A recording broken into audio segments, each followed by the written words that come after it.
Hi everyone, Samit here. कैसे हैं आप लोग? आज 31 अक्टूबर हो गई है और बस एक दो दिन पहले ही जो नए चीफ जस्टिस ऑफ इंडिया होने वाले हैं उनका अपॉइंटमेंट अनाउंस हो गया है। इनका नाम है जस्टिस सूर्यकांत। अब सुप्रीम कोर्ट ऑफ इंडिया और गवर्नमेंट ऑफ इंडिया में थोड़ी सी एक कंपटीशन और एक राइवलरी चल रही है। एंड वी हम सबको पता है कि भी पिछले कई सालों में जो सुप्रीम कोर्ट ऑफ इंडिया है वो बहुत सारे ऐसे जजमेंट्स देती है जिस पे गवर्नमेंट के साथ उनकी तनातनी रहती है। फिर भी जो हमारे अभी करंट सीजेआई हैं, बी आर गवई, उन्होंने काफ़ी बैलेंस्ड व्यू रखा है। और इवन चंद्रचूड़ जो इनके पहले थे उन्होंने भी कोई बहुत ही एक तरफा व्यू नहीं रखा था। फिर भी सुप्रीम कोर्ट का अपॉइंटमेंट बड़ा ही इम्पोर्टेंट हो जाता है, बिकॉज आप अगर न्यूज़पेपर सुबह उठा के देखोगे तो पहले 4-5 पेजेस में Supreme Court, Supreme Court, Supreme Court ही होता है। उसमें कि उन्होंने ये जजमेंट दिया, वो जजमेंट दिया, तो बहुत ही एक्टिव सुप्रीम कोर्ट है। बहुत ही प्रोग्रेसिव कहलाता है, मतलब लेफ्टिस्ट सुप्रीम कोर्ट है। तो ये कौन-सा चीफ जस्टिस आ रहा है, उनकी क्या थिंकिंग है, वो क्या करने वाले हैं, कितना उनका टेन्योर है, ये सारी चीज़ें बड़ी इम्पोर्टेंट हो जाती हैं। तो I thought it it is very important to cover, because ये जो चीफ जस्टिस आ रहे हैं वो ऑलमोस्ट 14-15 महीने के लिए रहने वाले हैं। Almost till February 2027। तो ये काफ़ी लंबा टेन्योर है। हमारे यहाँ चीफ जस्टिसेस को आजकल बहुत ही छोटे-छोटे टेन्योर मिल रहे हैं, जैसे गवई साहब मई में आए थे और अभी जा रहे हैं। तो ये जो सीक्वेंस है, इस सीक्वेंस में सूर्यकांत का काफ़ी लंबा एक टेन्योर होगा। इसके लिए मैंने छोटा-सा एक प्रेज़ेंटेशन टाइप आपके लिए बनाया है। तो सुप्रीम कोर्ट में सीजेआई जो होता है वो ये डिसाइड करता है कि भी कौन से जज को कौन-सा केस जाएगा।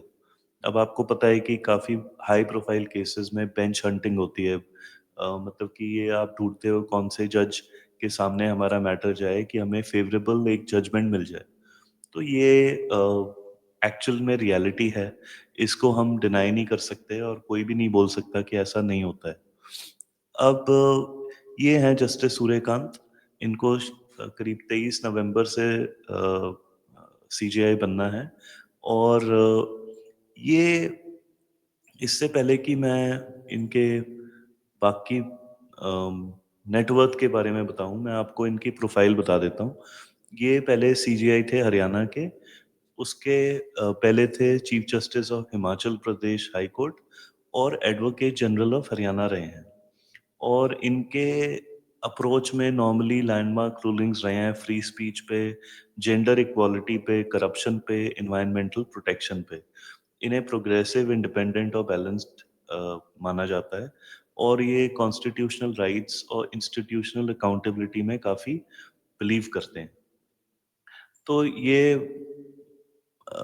Of course you can disagree कि ये इनके बारे में सही है या नहीं, बट एटलीस्ट जो मेरे को वेब पे मिला, मेरे को यही समझ आया।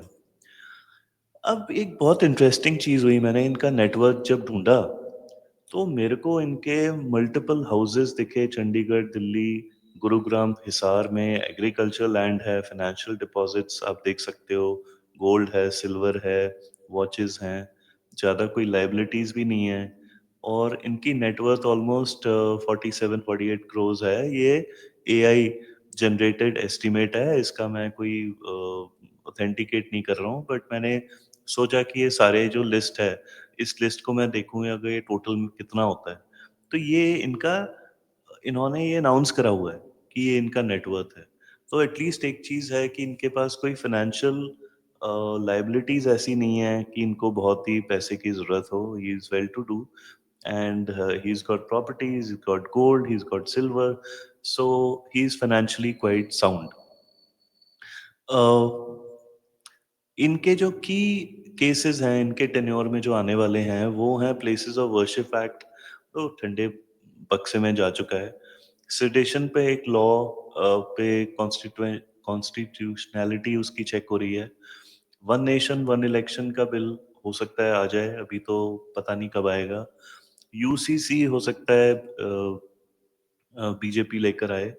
बिहार का इलेक्टोरल रिविजन बिल भी आ सकता है, मतलब जो एसआईआर पे हियरिंग चल रही है उसमें कुछ हो सकता है, मेरे को नहीं लगता अब कुछ होगा। एक और जो लद्दाख के वो वांगचुक हैं, उनकी वाइफ का पिटिशन भी इनके बेंच के सामने आएगा। जो एंटी कन्वर्जन बिल्स हैं जिसकी एक हियरिंग चल रही थी, मेरे हिसाब से वो भी इनके पास आने वाला है। Pollution and air quality regulation हो सकता है इनके पास आए। Gig worker social security, prisoner discrimination, caste या gender based, review petition on PMLA, money laundering के ऊपर, PIL for regulation of political parties का एक केस है वो चल रहा है, और चार धाम प्रोजेक्ट जो है, प्लस कुछ वुमेन ऑफिसर्स का आर्म फोर्सेस में परमानेंट कमीशन, ये मेन है। ये मेरे को दिखे, हो सकता है और भी हों। अब हम जाते हैं कि इन्होंने कौन-कौन से ऐसे केस हैं जो जिन पे इनके जजमेंट मेरे को दिखाई दिए। एक पेगासस पे इन्होंने दिया था कि भी नेशनल सिक्योरिटी के नाम पे आप इम्यूनिटी नहीं ले सकते। आर्टिकल 370 पे इनका जुडिशियल इन्वॉल्वमेंट था। इलेक्टोरल रोल के पीआईएल अभी जो मैंने बताया वो है। इन्होंने केजरीवाल को बेल दिया था। अब ये बड़ी ही इम्पोर्टेंट एस्पेक्ट हो जाती है, बिकॉज़ अम, ये इनका रुख दिखाती है ईडी की तरफ और सीबीआई की तरफ। एंड जो भी पॉलिटिशियंस को जेल वेल हो रही है करप्शन के नाम पे, उसके खिलाफ इन्होंने काफी सख्त व्यू रखा है। I am not passing any judgement on his on the case per se, but मैं ये बता रहा हूँ कि इनका क्या पहले क्या रहा है इनका व्यू। अब एक और है, एक यूसीसी के ऊपर ये इन्होंने एक हिंट ऐसे दिए हैं कि ये ही फेवर्स यूसीसी। एक पिटिशन डाली हुई है जिसमें कि uniform law is highly desirable and perhaps, लेकिन वो काउंटर प्रोडक्टिव होगी यूनिटी और इंटेग्रिटी के लिए। I don't agree with it, but ये पिटिशन है। सिडिशन पे भी है। फिर 370 में इन्होंने बोला था कि भी जेएनके का रीऑर्गेनाइजेशन ठीक है, उसमें चेक्स एंड बैलेंसेस होने चाहिए। ये बेंच पे थे। अब इनके जो मेन प्रेशर पॉइंट्स हैं मेरे ख्याल से वो ये हैं कि पीआईएल का प्रेशर इनके ऊपर रहेगा। अब जैसे रंजन गोगोई थे, उन्होंने तो प्रशांत किशोर को वो आई थिंक 1 रुपए का कोई फाइन भी लगा दिया था। Meaning basically he was saying कि भी पीआईएल मेरे कोर्ट में मत लेकर आओ बिना बात के। प्लस काफी स्टेट इलेक्शंस हैं तो एसआईआर पे हो सकता है बंगाल की तरफ से कुछ हो।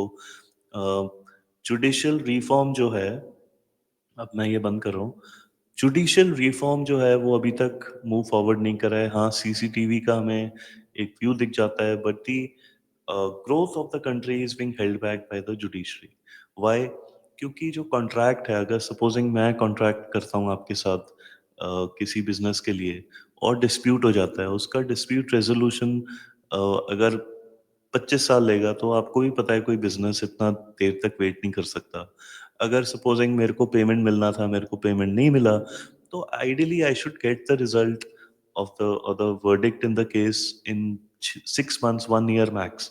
उससे ज़्यादा बनता ही नहीं है। लेकिन इनके इतने सारे हियरिंग पे हियरिंग करते रहते हैं ये लोग। It's not funny. और मेरा कुछ पर्सनल एक्सपीरियंस रहा है कुछ केसेस का, फ्रेंड्स का एंड ऑल दैट। तो उसमें मुझे यही दिखा कि भाई ये जो सिस्टम है इसमें you can game the system. आप रजिस्ट्री कराते हो, रजिस्ट्री है एक जहाँ पे आप केस को फाइल करते हो, फिर वो असाइन करता है जजेस एंड हियरिंग के लिए आता है। किस दिन वो हियरिंग पे आ रहा है, किस सीक्वेंस में आ रहा है, उस सब पे डिपेंड, मतलब ऑल दैट मैटर्स। हमें लगता है कि भी केस अगर मंडे को आ रहा है तो ठीक है, ट्यूसडे को आ रहा है तो भी ठीक है, लेकिन एक्चुअली में on what day the case is being heard, किस टाइम पे इट मैटर्स। क्योंकि सर्टेन टाइम्स पे वो केस वो वाले केसेस उठाते हैं जिन केसेस को वो सुनना ही नहीं चाहते। और अगर उन्होंने कह दिया कि जी अच्छा अब दोनों साइड की हम सुनेंगे, आप इसमें ये पिटिशन डाल दो, ये डाल दो, वो डाल दो, तो आप समझ जाओ कि 2 3 4 साल का तो डिले वहीं पे हो गया। क्योंकि इतने सारे केसेस हैं, 34 की स्ट्रेंथ है जहाँ तक मुझे पता है, and they are just not able to cope. तो जितने भी केसेस ये करते हैं डेली में, मतलब I am not saying they they are not working hard, but there are so many holidays. मतलब आप और हमको मिलता है क्या? We get national holidays and weekend. Weekend को बहुत लोग काम करते हैं, मैं भी करता हूँ। जो सेल्फ एम्प्लॉयड होते हैं वो तो हर समय काम करते हैं, और जो सैलरीड हैं जैसे ये हैं, एक जुडिशियल ऑफिसर हैं, क्या इनको एक एक महीने की 15-15 दिन की छुट्टियां मिलनी चाहिए, समर वेकेशन, विंटर वेकेशन? अब ये लोग कहते हैं कि नहीं जी, हम लोग उस टाइम पे जजमेंट्स लिख रहे होते हैं। तो इसका मतलब यू आर नॉट एफिशिएंट। आपका स्टाफ जो है, you should be able to dictate and give the judgements. Now I am not a lawyer, I am not a जज, तो मुझे नहीं पता कि ये पॉसिबल है नहीं है। जो भी है, एक कैपेसिटी की कमी है, और उसका खामियाजा आपको अ, आपकी इकोनॉमी में दिखता है। बिकॉज आपके कोई भी इन्वेस्टर आएगा तो वो यही पूछता है कि भाई अगर कॉन्ट्रैक्ट में कुछ प्रॉब्लम हुई, कैन इट बी रिड्रेस्ड? और वो आप देखते हैं कि वो नहीं हो पाता है। प्लस जो अपॉइंटमेंट्स है उसमें इनके और गवर्नमेंट के बीच में काफ़ी टकराव रहता है, और ये टकराव कोई अच्छा नहीं है, क्योंकि किस जज को प्रमोट करना है ये तो मेरिट पे होना चाहिए। इसमें कोई क्वेश्चन मार्क होना ही नहीं चाहिए। आई अंडरस्टैंड कि अगर 15 एप्लीकेंट्स हैं उसमें से 5 लेने हैं आपको, तो 10 लोग नाराज होंगे, but you can easily communicated to everybody, चाहे वो गवर्नमेंट हो या फिर जिनका एप्लीकेशन रिजेक्ट हुआ है। इनफैक्ट एप्लीकेशन तो होता नहीं है, they just select people they like और हु आर एलिजिबल। इनफैक्ट वो एडवोकेट को भी बना सकते हैं सीधे जज। तो ये सिस्टम जो है, this is screaming for transformation, for reform, for a clean up. अब इनमें because he has such a long tenure, will he have the guts, will he have the ability, and does he have the intention कि भी वो इस सबको clean up करेंगे? मुझे नहीं पता। बट मैं ये ज़रूर कहूँगा कि एक बहुत ही इम्पोर्टेंट टाइम पे he is becoming the Chief Justice of India, and एक जियोपॉलिटिकल फ्लक्स की सिचुएशन है, and some of the judgements that I have seen from this particular जज मीन्स, मतलब मुझे ऐसा लगता है ये हेडलाइंस में रहने वाले हैं, because of some ED cases, maybe corruption cases, or maybe even constitutionality of certain uh, factors जिन पे आप नेशनल सिक्योरिटी का हवाला देके आप लोगों को पकड़ते हो, उस पे कुछ मेरे को स्ट्रेस अभी से एक लगता है कि हो सकता है।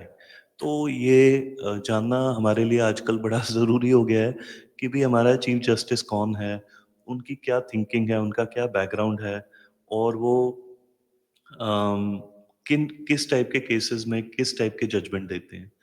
तो what do you think about this Chief Justice? If you are a lawyer, if you are connected with the judiciary, या आपका केस कभी इनके सामने गया हो, या you know anyone who knows him, अगर आपको कोई इन्फॉर्मेशन है या कोई इनपुट है, प्लीज़ आप कमेंट में डालिए। अगर आपको ये वीडियो अच्छा लगा तो please like and share it with your friends and family, और अगर मेरे वीडियोस आपको अच्छे लगते हैं तो आप please subscribe to the channel, और मैं आपसे आपके कमेंट्स को बिल्कुल रिप्लाई करूंगा। Thank you for watching, this was Samit from Talks on ground.